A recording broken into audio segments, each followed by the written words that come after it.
The Comey Indictment, seen as a political weapon. Journalist Garrett Graff, writing in the New York Times, argues that the new indictments against former FBI Director James Comey are less about law and more about politics. On Thursday, Comey was charged with making false statements and obstructing justice charges, brought only after the U.S. Attorney for the Eastern District of Virginia resigned in protest, and an inexperienced Trump ally, Lindsay Halligan, who is probably better known as a beauty pageant contestant, was installed to move the case forward. Graff has long criticized Comey for his role in the 2016 election, still calls these indictments mad. No kidding. Warning they represent a corruption of the Justice Department. He notes that Comey's record includes high-profile prosecutions of terrorists and the anti-crime initiative Project Exile, but that history is being rewritten as the Justice Department is bent toward presidential will. The piece frames the indictment as part of a broader pattern of weaponizing federal power against political enemies, a pattern Graff says should alarm every American. He concludes the charges are unlikely to succeed in court, but succeeding politically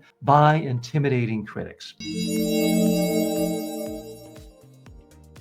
What's the real message? The message is, if Donald Trump says, "I don't like you," expect to go to prison. Democracy is gone. The rule of law has been disintegrated, destroyed in America. We're now living in a Mel Brooks movie where it's good to be the king, and if you see something you don't like, that person can fly over you, just shoot them, bang, they're gone. Let's dig a little deeper. This is something that is viewed as utterly contemptible, not by liberals only, or Democrats only, or progressives only, but by good, honest conservatives and Republicans and libertarians. The idea that the president can just start dictating and telling people, "I don't like this person because they criticized me once. They did something I don't like. Now find something on them. I don't care if it's the IRS. I don't care if it's trumping up some phony charges." I wouldn't be surprised if he goes as far as saying, just plant illegal drugs in their gym bag. I don't think we're far away from that. I don't have evidence he's doing that yet, but at some point,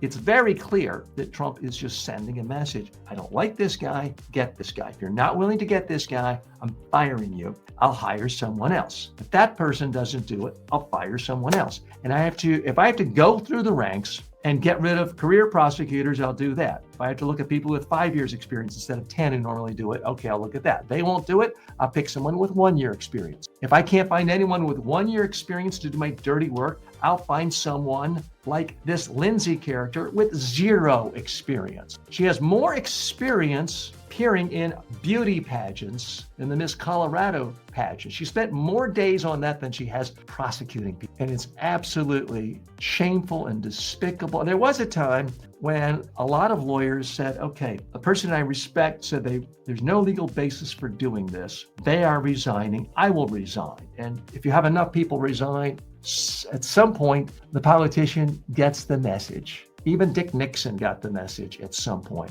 Not so with this guy. I mean, if he couldn't get this Lindsay character to indict James Comey, I think we probably aren't that far away from him simply appointing his own daughter. Because yes, Tiffany Trump has graduated from law school, from Georgetown Law School. And let me go ahead and make this prediction right now. The next time Pam Bondi doesn't do exactly what Donald Trump wants, and I mean exactly, like within 5 minutes, we very well may see Tiffany Trump appointed Attorney General of the United States. I know she's only about 25 years old. I realize she has absolute 0 qualifications or credentials. What's your point? That's typically a selling point for Donald Trump in picking someone, whether it's Pete Hegseth or anyone else. You pick the least qualified person who probably wouldn't be able to get a job managing a 7-Eleven or a local car dealership in normal times because they're so incompetent or have never had a real job or they're drunkards. Give them a high-profile job,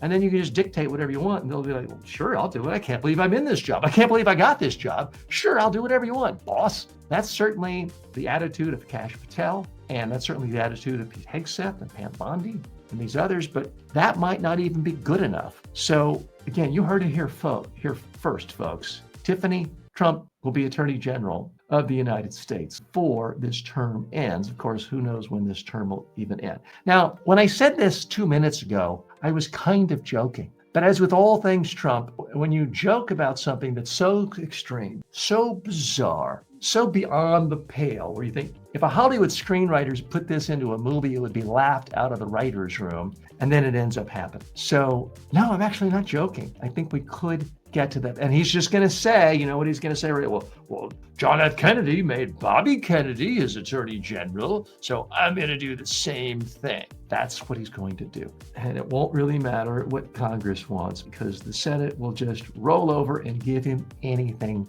he wants. Who knows? He may appoint himself to be the next attorney general and just take both roles. I know it's not constitutional. You can't really do that. But as we've seen in the last few months, you can do anything if you have a Supreme Court in your hip pocket, if you have a Senate in your other hip pocket. You can do absolutely anything. So yeah, maybe Donald Trump's the next attorney general of the United States. Sounds crazy. Doesn't sound any crazier than anything else we've seen in the last 9 months.